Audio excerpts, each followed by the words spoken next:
Hello guys, welcome to your channel CrackTech. आज हम लोग करने वाले हैं परसेंटेज का part number 2। So without wasting time let's begin. तो आज हम लोग शुरू करने वाले हैं परसेंटेज पार्ट 2।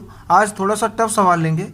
इससे पहले परसेंटेज का पार्ट 1 हम लोग कर चुके हैं। अगर आप लोगों ने उस वीडियो को नहीं देखे हैं तो इस वीडियो के एंड में आपको आई बटन पर क्लिक करके आप उस वीडियो को देख सकते हैं। तो बढ़ते हैं पहले क्वेश्चन की ओर। तो पहला क्वेश्चन दिया हुआ है, if the radius of a circle is decreased bye 50%, it's area is reduced by. यानी कोई एक सर्कल है जिसका रेडियस जो है 50% डिक्रीज हो गया। कितना डिक्रीज हो गया? 50% डिक्रीज हो गया। तो आपसे पूछा क्या है कि इसके क्षेत्रफल में, इसके एरिया में क्या अंतर आएगा। तो हम मान लेते हैं इसका जो पहले का रेडियस था इस सर्कल का वो r इज इक्वल टू 10 था। हम इसको 100 भी मान सकते हैं, लेकिन आपको पाई आर स्क्वायर निकालना है तो जो डिजिट होगा वो लंबा हो जाएगा। तो इसीलिए हम r को क्या किए? 10 मान लिए। तो तब क्षेत्रफल कितना था? पाई आर स्क्वायर कितना था? पाई इंटू आर का वैल्यू 10 है, यानी 10 इंटू 10 यानी 100 पाई। अभी क्या हुआ? न्यू आर कितना हो गया? 10 का 50% मतलब 5 हो गया, इसका आधा हो गया। तो अभी पाई आर स्क्वायर कितना हो जाएगा, यानी इसका क्षेत्रफल कितना हो जाएगा? पाई इंटू 5 यानी 25 पाई। तो कितना घट गया है? पहले 100 पाई था, अभी 25 पाई हो गया। तो अभी घटा कितना है? अंतर कितना है इसमें? 75 पाई का। क्लियर है? तो आपसे पूछा है कि परसेंट में कितना परसेंट है। तो 75 घट गया है कितने में? 100 पाई में। ठीक है, और इससे हम 100 से मल्टीप्लाई कर देंगे तो इसका आंसर आ जाएगा हमको।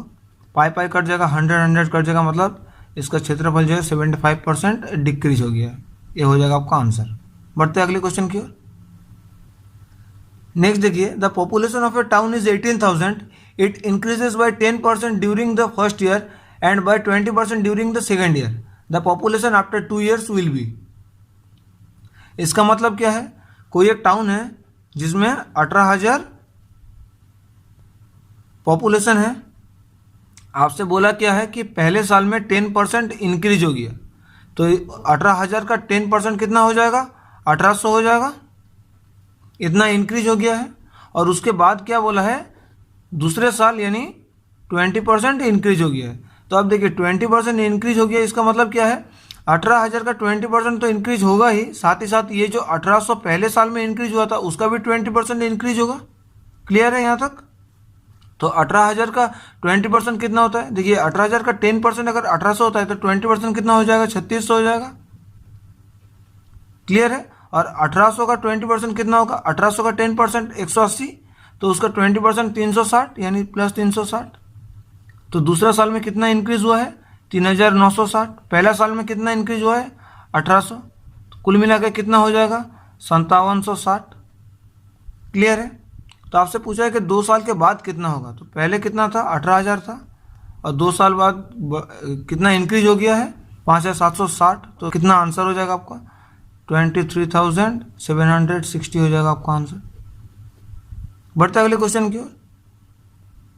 Bye mixing water a man gains the profit of 11 complete 1/9%. Find the quantity of water mixed by him. तो प्रॉफिट कितना हुआ है? 11 कंप्लीट 1/9%.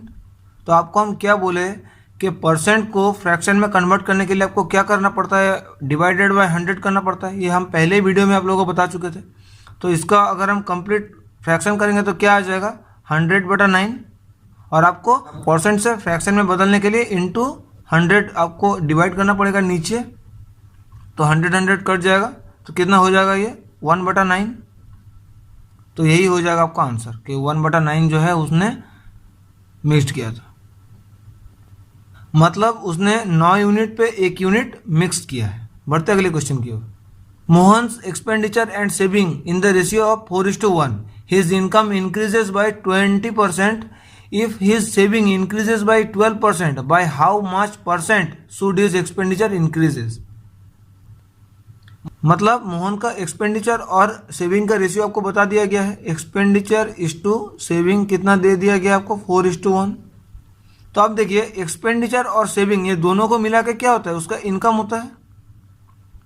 एक्सपेंडिचर यानी खर्चा होता है, तो वो जितना खर्चा करता है और वो जितना सेविंग करता है, टोटल कुल मिला के उसका इनकम हो जाएगा, उतना वो इनकम करता होगा।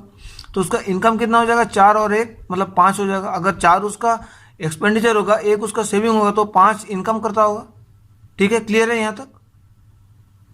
अब देखिए इसको शॉर्ट करने के लिए हम लोग क्या करेंगे, 5 को हम मान लेंगे कि 500, मतलब उसका इनकम है 500, उसका एक्सपेंडिचर है 400 और उसका सेविंग है 100। क्लियर है यहाँ तक। तो अब क्या बोला है, उसका इनकम जो है 20% इंक्रीज हो गया, मतलब इसका 20% इंक्रीज हो गया, मतलब 120/100 हो जाएगा। तो ये कितना हो जाएगा, ये 5 से कट जाएगा, यानी 600 हो जाएगा उसका इनकम। अब बोला है कि सेविंग जो है वो 12% इंक्रीज हो गया, तो इसका 12% मतलब 112/100, तो कितना हो जाएगा, 112 हो जाएगा। इतना सेविंग कर रहा होगा अभी। तो आपसे पूछा है कि उसका एक्सपेंडिचर में क्या अंतर आया, उसका एक्सपेंडिचर कितना इंक्रीज हो गया। ठीक है, तो अब देखिए वो इनकम 600 रुपया करता है, सेव 112 रुपया करता है, मतलब खर्चा कितना करता है, 600 माइनस 112, यानी कितना हो जाएगा, 488 रुपीज़। इतना ये खर्चा करता होगा। अब पहले कितना खर्चा करता था ये, 400 रुपया, अभी कितना खर्चा करता है, 488 रुपया। तो इंक्रीज कितना हो गया, 88 रुपया का। तो कितने में 88 रुपया का इंक्रीज हो गया, तो 400 में कितना इंक्रीज हो गया उसका, 88 रुपया का। तो 100 में कितना हो जाएगा, देखिए 400 से डिवाइड बाई 4 कर देंगे तो 100 आ जाएगा, तो 88 को भी डिवाइड बाई 4 कर देंगे तो कितना आ जाएगा, 22। तो मतलब 22% हो जाएगा आपका उत्तर। 22% उसका एक्सपेंडिचर जो है इंक्रीज हुआ है। बढ़ते अगले क्वेश्चन की ओर। नेक्स्ट देखिए, Mukesh earned ₹4000 per month, from the last month his income increases by 8%, due to the rise in price his expenditure increased by 12% and his saving decreased by 4%. Find the initial expenditure and initial saving. यानी मुकेश जो है 4000 रुपया per month income करता था। Clear है, उसका income जो है कितना इंक्रीज हो गया, उसका इनकम इंक्रीज हो गया है 8% इंक्रीज हो गया है। उसका एक्सपेंडिचर भी इंक्रीज हो गया है, कितना, मतलब चीज़ों का दाम बढ़ गया है, इसलिए उसका एक्सपेंडिचर भी इंक्रीज हो गया, कितना, 12% इंक्रीज हो गया है। तो इसके लिए उसका जो सेविंग था वो पहले से 4% डिक्रीज हो गया, मतलब -4%।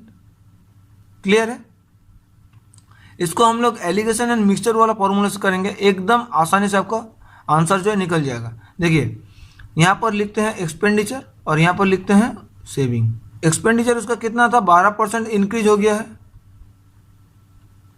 और सेविंग जो है -4 मतलब डिक्रीज हो गया 4%, और उसका टोटल में मतलब इनकम कितना इंक्रीज हुआ है, देखिए इंक्रीज हुआ है तो 8 हो जाएगा यहाँ पर।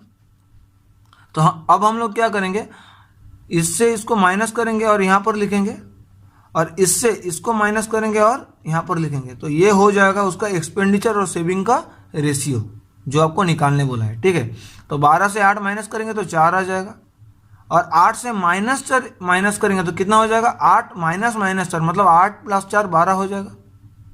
तो ये हो जाएगा उन दोनों का रेशियो। ठीक है, इसको और छोटा कर देंगे तो क्या आ जाएगा, 4:1, 3:1, ये हो जाएगा। मतलब उसका एक्सपेंडिचर और सेविंग का रेशियो क्या हो जाएगा, 3:1 के अनुपात में हो जाएगा। तो अगर ये हो जाएगा, टोटल उसका कितना था, इनकम कितना था, 4000 रुपये। तो आपसे पूछा है कि वो पहले कितना एक्सपांड करता था, मतलब पहले कितना खर्चा करता था और पहले कितना सेव करता था। पहले वो कितना हो जाएगा, देखिए 4 है, 3 और 1 मिला के 4 हो जा रहा है, तो एकदम डायरेक्ट आ जा रहा है। तो आपको उसका खर्चा कितना हो जाएगा, 3000 रुपीज़, और आपका जो सेविंग है, उसका जो सेविंग है कितना हो जाएगा, 1000 रुपीज़। टोटल कुल मिला के 4000, यहाँ पर भी वही हो रहा है। ठीक है, तो ये हो जाएगा आपका आंसर। बढ़ते अगले क्वेश्चन की ओर। A vessel of 80 liter is filled with milk and water. 70% of milk and 30% of water is taken out of the vessel.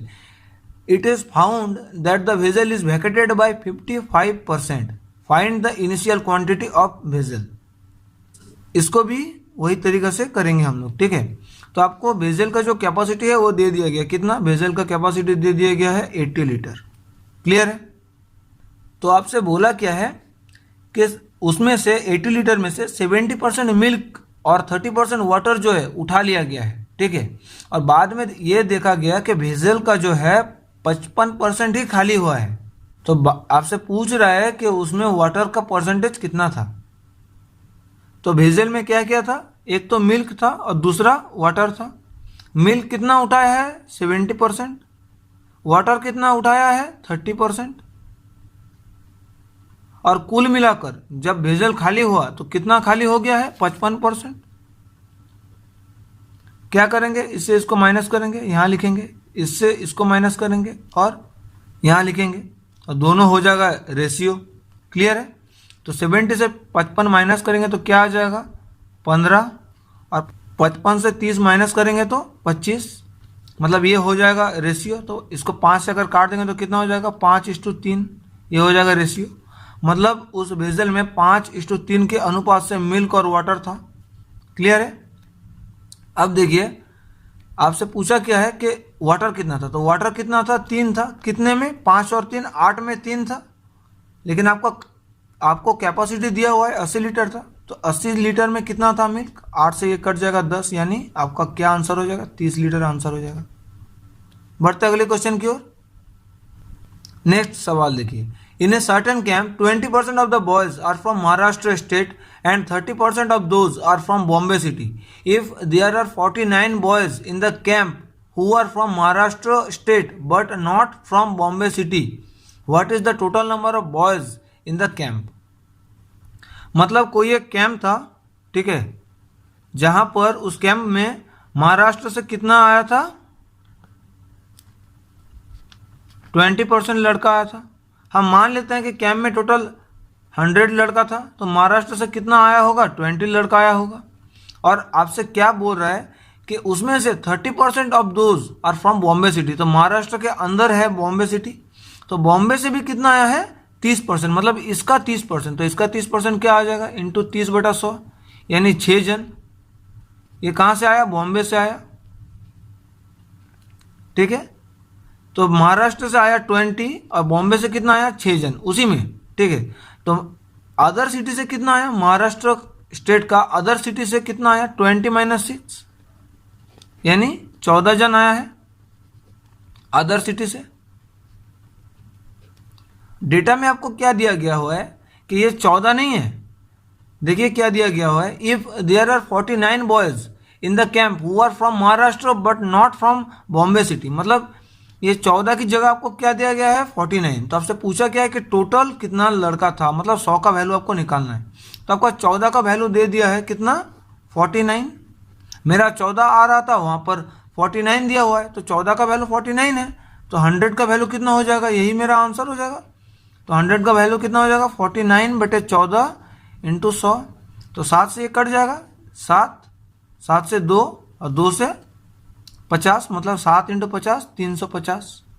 ये था टोटल कैंप का कैपेसिटी। बढ़ते अगले क्वेश्चन की ओर। नेक्स्ट सवाल देखिए, an insurance collector receives 15% commission on the premium collected, how much must he collect per week in order that his annual income may be 6500 rupees. तो आपको बोला गया है कि कोई इंश्योरेंस कलेक्टर है जो कि 15% कमीशन जो है खाता है। ठीक है, तो आपसे पूछा है कि वो पर वीक में कितना इंश्योरेंस, कितना प्रीमियम बेचता होगा, तब जाके वो साल में 6500 रुपया कमाता है। आपका उसका सैलरी दिया हुआ है पूरा साल का, लेकिन आपको निकालने बोला है कि पर वीक में वो कितना प्रीमियम बेचता है। क्लियर है? तो हम पहले ये निकालेंगे कि वो साल में कितना बेचता है 6500 रुपीज़ का।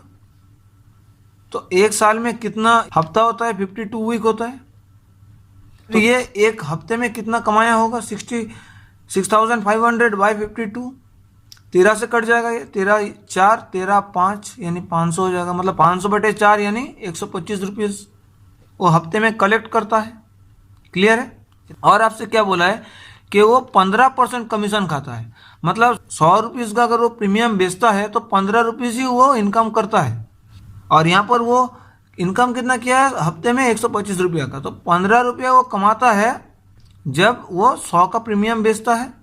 तो 125 रुपीज़ कमाएगा तो कितना रुपीज़ का प्रीमियम बेचेगा 100/15 × 125, 5 से कट जाएगा 3, 5 से कट जाएगा 25, मतलब 2500/3 यानी 833 कंप्लीट 1/3% हो जाएगा आपका आंसर। बढ़ते हैं अगले क्वेश्चन की ओर। नेक्स्ट सवाल देखिए, In school X, there are 600 pupils, of whom one quarter are girls. In school Y, there are 500 pupils, of whom 3/5 are girls. And in school Z, there are 700 pupils, of whom half are girls. What percentage of the total number of pupils in the three school is comprised of girls? बहुत ही आसान सवाल है ये। तो school x में total कितना pupils है? 600 प्यूपिल्स, जिनमें कितना गर्ल्स है? 1/4 गर्ल्स है। 1/4 मतलब 1/4, तो 600 का 4, 1/4 कितना होता है? 150, इतना गर्ल्स है। क्लियर है? दूसरा स्कूल वाई में टोटल कितना बंदा था?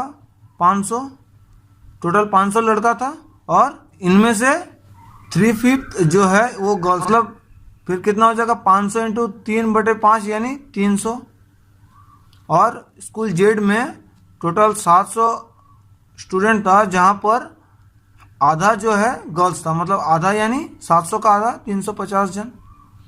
तो फिर टोटल कुल मिलाकर स्टूडेंट कितना था? 7 5 12 अच्छे 1800, और जिनमें से गर्ल्स कितना था? 150, 350, 500, 300, 800। तो 1800 में 800 गर्ल्स था। तो आपसे पूछा है कि उसका परसेंटेज कितना होगा। तो गर्ल्स परसेंटेज हम ऐसे निकालेंगे, 800/1800 इंटू 100। तो ये 2 जीरो, ये 2 जीरो कट जाएगा, मतलब 800/18। और भी काट देंगे इसको हम, 2 से 9 और 2 से 400, मतलब 400/9। तो 400/9 कितना हो जाएगा? 9 4 36, फिर 4 जीरो, 9 4 37, मतलब ये रिपीट होता जाएगा। 44.44% हो जाएगा गर्ल्स का परसेंटेज। बढ़ते अगले क्वेश्चन की ओर। An alloy contains tin and copper is the ratio of 4:5. If tin has 20% impurity and copper 58%, what is the average percent of impurity? मतलब एक एलॉय में टिन और कॉपर का रेशियो कितना था? 4:5। तो इसको हम इजी बनाने के लिए मान लेते हैं कि टिन था 400 और कॉपर था 500। तो अब क्या बोला है कि टिन का जो है 20% इम्प्योरिटी है, मतलब इसका 20%। तो इसका 20% इम्प्योरिटी है, मतलब टोटल कितना इम्प्योरिटी है? 400 का 20% कितना हो जाएगा? 80। क्लियर है? और कॉपर का कितना बोल दिया गया है? 58% इम्प्योरिटी था। तो टोटल कितना इम्प्योरिटी था कॉपर में? 500 इंटू 58/100, मतलब ये 5 से कट जाएगा। 58 इंटू 5 यानी 290, ये इम्प्योरिटी है। तो अब देखिए इम्प्योरिटी टोटल कितना हो गया? 290 और 80 यानी 370। कितने में? 400 और 500, 900 में। 900 में 370 है। तो आपसे पूछा है कि 100 में कितना होगा?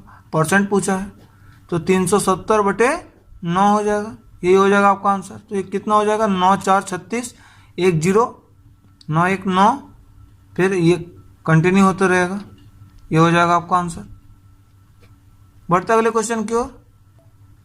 नेक्स्ट सवाल देखिए, a cyclist rides along a circular track of radius 21 kilometres in 4 hour, what is the average speed? मतलब कोई एक साइक्लिस्ट है जो एक सर्कुलर ट्रैक पे घूम रहा है, चक्कर लगा रहा है उसका, जिसका रेडियस कितना है? 21 किलोमीटर। और उस साइक्लिस्ट को पूरा घूमने में कितना टाइम लग गया है? 4 घंटे का। तो साइक्लिस्ट पूरा घुमा, मतलब साइक्लिस्ट कैसे करके घूमेगा? ये पूरा इसका सरकमफेरेंस के ओर घूमेगा। ये साइक्लिस्ट 4 घंटे में इस सर्कल का सरकमफेरेंस ही कवर किया होगा पूरा। क्लियर है? तो सर्कल का सरकमफेरेंस का फॉर्मूला क्या होता है? 2πr, मतलब ये दूरी गया होगा साइक्लिस्ट ने 4 घंटे में। तो 2π का वैल्यू आपको पता है 22/7, r का भी वैल्यू पता है आपको 21 दे दिया गया। ये 4 घंटे में जाता है, तो आपसे उसका एवरेज स्पीड पूछा है। तो 7 या 21 हो जाएगा। तो 22 इंटू 2 44 इंटू 3 मतलब 132 किलोमीटर जाता है वो 4 घंटे में। तो उसका रफ्तार कितना हो जाएगा? 132/4 यानी 33 किलोमीटर पर आवर।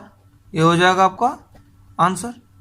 बढ़ते हैं अगले क्वेश्चन पे। A merchant buys ₹20,000 worth of goods on the way 40% of items are damaged. He is forced to sell them at a loss of 10%. What profit percent should he makes on the rest of the items to make the overall profit of 20%। तो क्या दिया है आपको, कोई एक merchant है जिन्होंने 20,000 का सामान खरीदा था और रास्ते में आते आते उसका 40% सामान जो है वो डैमेज हो गया है। तो 20,000 का 20,000 का 40% कितना होता है, 8,000। मतलब 8,000 का सामान जो है उसका डैमेज हो गया है, ये डैमेज हो गया है। क्लियर है। अब उसको ये फोर्स कर दिया गया है कि ये जो सामान है 8,000 का जो सामान है उसको 10% लॉस में बेचना पड़ेगा। मतलब 10% लॉस यानी 100 का 90 में बेचा होगा। तो 8,000 का सामान कितने में बेचा होगा, इंटू 90/100 यानी 7,200 रुपये में बेचा होगा। क्लियर है। तो आपसे जानना चाहा है बाकी का जो सामान था उसको कितने प्रॉफिट पे बेचेगा ताकि उसको ओवरऑल 20% लाभ हो। मतलब 20,000 में उसको 20% लाभ होना चाहिए। तो पहले तो ये देखिए कि उसको कितना आना चाहिए। मतलब 20,000 का सामान उसको कितने में बेचना पड़ेगा, 20% प्रॉफिट में। मतलब 20,000 इंटू 120/100 तो ये कितना आ जाएगा, 24,000। इतने में उसको बेचना पड़ेगा। ठीक है। और 8,000 का सामान जो है उन्होंने 7,200 रुपये में बेचा है। तो बाकी कितना था, 20,000 का टोटल सामान था, 8,000 चल गया। तो 12,000 का सामान जो है उसको कितने प्रॉफिट में बेचना पड़ेगा ताकि उसको 24,000 आ जाए। तो उसको यहाँ से कितना आया है, 8,000 से 7,200 रुपीज़ आया है। और टोटल उसको कितना कमाना है, 24,000 रुपीज़। तो 24,000 से हम इसको माइनस कर देंगे 7,200 को, तो कितना आ जाएगा, 16,800। मतलब 12,000 का सामान उसको 16,800 में बेचना है। क्लियर है। तो 12,000 का सामान में उसको प्रॉफिट कितना करना है, 16,800 माइनस 12,000 यानी 4,800 का। आ गया समझ में। तो आपसे परसेंट पूछा है तो 100 में कितना हो जाएगा, 4,800/12,000 इंटू 100। तो ये दो एक ये कट जाएगा। तो ये क्या हो जाएगा, 480/12 यानी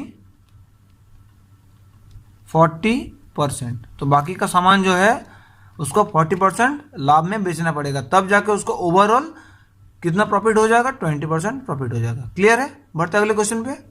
नेक्स्ट सवाल देखिए, what strength of 20 ml alcohol should be added to 10 ml of 50% alcohol to get an average strength of 20% alcohol. मतलब एक कंटेनर में 20 ml का मिक्सचर है और दूसरा कंटेनर में 10 ml का मिक्सचर है। क्लियर है। और 10 ml वाला मिक्सचर में 50% अल्कोहल है। तो 50% अल्कोहल मतलब यहाँ पर 5 ml अल्कोहल होगा 10 ml में। क्लियर है। तो आपसे पूछा है कि ये 20 ml में कितना परसेंटेज अल्कोहल होगा, और ये दोनों को मिलाकर जब हम मिलाकर इसको बनाएंगे तो यहाँ पर 20% अल्कोहल होना चाहिए। मतलब इसका जो परसेंटेज होगा अल्कोहल का 20% अल्कोहल होना चाहिए। क्लियर है। तो अब देखिए दोनों को मिलाकर कितना मिक्सचर है, 20 ml और 10 ml यानी 30 ml का मिक्सचर है। और उसमें से आपको कितना अल्कोहल बनाना है, 20%। मतलब इसका 20% इतना बनाना है। तो ये कितना आ जाएगा, 6 ml अल्कोहल आपको बनाना है। और 5 ml अल्कोहल जो है आपको यहाँ से मिल रहा है। मतलब यहाँ से आपको सिर्फ 1 ही ml चाहिए, तब जाके ये 20% बन जाएगा आपका। तो 20 ml में आपको अगर 1 ml चाहिए अल्कोहल, तो यहाँ पर परसेंटेज कितना होगा, इसका कॉन्सेंट्रेशन कितना होगा। मतलब 1 ml चाहिए 20 ml में, तो इसका परसेंट कितना होगा, इंटू 100 यानी कट जाएगा 5%। तो इसका कॉन्सेंट्रेशन कितना होगा अल्कोहल का, 5% अल्कोहल होगा इसमें, तब जाके आप टोटल में 20% अल्कोहल प्राप्त कर सकते हैं। बढ़ते अगले क्वेश्चन पे। नेक्स्ट सवाल देखिए, a dishonest dealer sells as a weight of 800 gram in place of 1 kilogram and adds 20% impurities in sugar. What would be his profit percent if he claims to be selling at cost price? मतलब कोई एक dishonest dealer है जो क्या करता है, 1 kilogram पे 1 kilogram मतलब 1000 ग्राम पे वो कितना देता है, 800 ग्राम देता है। और फिर वो क्या करता है, 20% इम्प्योरिटीज भी इसमें मिलाता है। तो 20% इम्प्योरिटीज इसमें मिलाएगा तो 1000 ग्राम का कितना बन जाएगा, 100 पे 20, तो 1000 पे कितना हो जाएगा, 200। मतलब 1000 प्लस 200 1200 ग्राम। मतलब 1200 ग्राम शुगर पे वो 800 ग्राम देता है। ठीक है। क्लियर है। तो हम ये बोल सकते हैं कि उसका 1200 ग्राम का जितना कॉस्ट प्राइस पड़ा है वो 800 ग्राम उसका सेलिंग प्राइस में बेच देता है, उसको उतना आ जाता है। क्लियर है? तो इसका मतलब क्या हो गया कि 800 ग्राम पे उसका लाभ कितना हो गया, 1200 से 800 लाभ कितना हो गया, 400 ग्राम का। मतलब 800 में उसका लाभ कितना होता है, प्रॉफिट कितना होता है, 400 का। तो 100 में कितना हो जाएगा उसका, 400 बटे 800 इंटू 100, तो कितना हो जाएगा, 2 से कट जाएगा, यानी 50% उसका प्रॉफिट होगा। बढ़ते अगले क्वेश्चन पे। नेक्स्ट सवाल देखिए, 30% of the student in a class wear glasses, 10% of the students who wear glasses और gold rimmed glasses. If the class has 200 student, how many wear gold rimmed glasses. बहुत ही आसान सवाल है। तो कोई एक क्लास है जहां पर 200 स्टूडेंट है और 200 स्टूडेंट में 30% जो है ग्लास पहना हुआ है, तो टोटल कितना ग्लास पहना होगा, 100 में 30 तो 200 में 60 जन ग्लास पहना होगा। और आपसे ये बोल रहा है कि जो ग्लास पहना हुआ है उसमें से इसका जो 10% है वो गोल्ड रिम्ड ग्लास पहना है। ठीक है, मतलब ये 60 जन का 10% गोल्ड रिम्ड ग्लास पहना है। तो 60 जन का 10% कितना हो जाएगा, 60 इंटू 10 बटे 100, 6 जन। तो आपसे यही पूछा है कि गोल्ड रिम्ड ग्लास कितना जन पहना है, तो 6 हो जाएगा आपका आंसर। बढ़ते अगले क्वेश्चन पे। In a village 18% of the population are children and 10% of the children are female. If the number of female children is 90, what is the population. तो क्या बोला है आपको कि कोई एक गांव में 18% जो है पॉपुलेशन वो चिल्ड्रन है और उस चिल्ड्रन में से 10% जो है वो फीमेल चिल्ड्रन है। तो हम मान लेते हैं कि गांव का पॉपुलेशन 100 था, तो इसमें 18% जो है चिल्ड्रन है, मतलब 100 का 18% यानी 18 जन चिल्ड्रन है। और आपसे ये बोला गया है कि ये 18 जन में इसका जो 10% है वो फीमेल चिल्ड्रन है। तो 18 का 10% कितना हो जाएगा, 1.8, इतना जन फीमेल चिल्ड्रन है। ठीक है, लेकिन अब क्वेश्चन में देखिए आपको फीमेल चिल्ड्रन का नंबर कितना दिया गया हुआ है, 90। और आपसे पूछ क्या रहा है कि उस गांव में कितना पॉपुलेशन था। मतलब ये फीमेल चिल्ड्रन मेरा यहाँ कितना निकला हुआ है, 1.8। तो 1.8 का वैल्यू है कितना, 90। तो आपसे पूछा किसका वैल्यू है, 100 का वैल्यू, मतलब कितना पॉपुलेशन था, इतना पॉपुलेशन था, तो 100 का वैल्यू पूछा है। 100 का वैल्यू कितना हो जाएगा, 90 बटा 1.8 इंटू 100। ठीक है, तो ये पॉइंट उठा देंगे तो यहाँ पर 0 आ जाएगा, तो 18 से इसको काट देंगे तो 50 आ जाएगा। तो 50 इंटू 100 यानी 5000। तो गांव का पॉपुलेशन कितना था, 5000 जन। बढ़ते अगले क्वेश्चन की ओर। नेक्स्ट सवाल देखिए, the price of book includes 10% printing cost, 20% paper cost and another 15% labour cost. If the reminder is ₹110, what is the total price of the book. मतलब कोई भी एक बुक का 10% प्रिंटिंग कॉस्ट, 20% पेपर कॉस्ट और 15% labour cost, इसको छोड़कर जो बचा हुआ है, जो रिमाइंडर है वो 110 रुपीज़ है। मतलब इसको टोटल मिलाकर कितना परसेंट हो जाएगा, ये 45%। तो बच गया कितना, 100 में से 45 घट जाएगा तो 55% बच जाएगा। तो 55 का वैल्यू आपको दिया हुआ है 110, मतलब 55% का वैल्यू आपको दिया हुआ है 110 रुपीज़। तो आपसे पूछा है कि बुक का प्राइस कितना होगा, तो बुक का प्राइस तो 100% होगा। तो 100 का वैल्यू कितना हो जाएगा, 110 बटे 55 इंटू 100। तो ये कट जाएगा 2 से, तो 2 यानी 2 इंटू 100 यानी 200 रुपीज़ हो जाएगा बुक का कॉस्ट। बढ़ते अगले क्वेश्चन की ओर। नेक्स्ट क्वेश्चन देखिए, the population of a town has increased to 110% of its value last year. If the population of this year is 2.2 lakhs, what is the last year population. मतलब कोई भी एक town का population हम मान लेते हैं कि X था और उसका कितना बढ़ गया इस साल में, नया साल में 110%, मतलब 110 बटा 100 बढ़ गया। और इसका वैल्यू आपको दिया हुआ है कितना, 2.2 लाख। ठीक है, अब देखिए आपको निकालने बोला है कि पहला साल इसमें कितना था। तो इस साल तो 2.2 लाख था और कितना बढ़ गया, इतना। तो पिछला साल मतलब ये था, पिछला साल X था, तो आपको X का वैल्यू फाइंड करना है। तो यहाँ से देखिए एक कट जाएगा, तो हम यहाँ से क्या लिख सकते हैं कि 11x is equal to 2.2 lakh से 10 इंटू कर देंगे तो 22 हो जाएगा, 22 लाख। 11x का वैल्यू, तो x का वैल्यू कितना हो जाएगा 22/11 इज इक्वल टू 2 लाख। ये हो जाएगा आपका answer. So guys SAIL RINL DRDO preparation series में परसेंटेज चैप्टर यहीं तक था।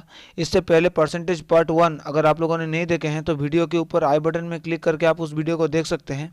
और अगर वीडियो पसंद आया तो प्लीज़ वीडियो को लाइक कीजिए, शेयर कीजिए। कहीं पर भी दिक्कत हुआ तो कमेंट सेक्शन में पूछिए। साथ ही साथ चैनल को सब्सक्राइब कर दीजिए यार। मिलते हैं नेक्स्ट वीडियो में।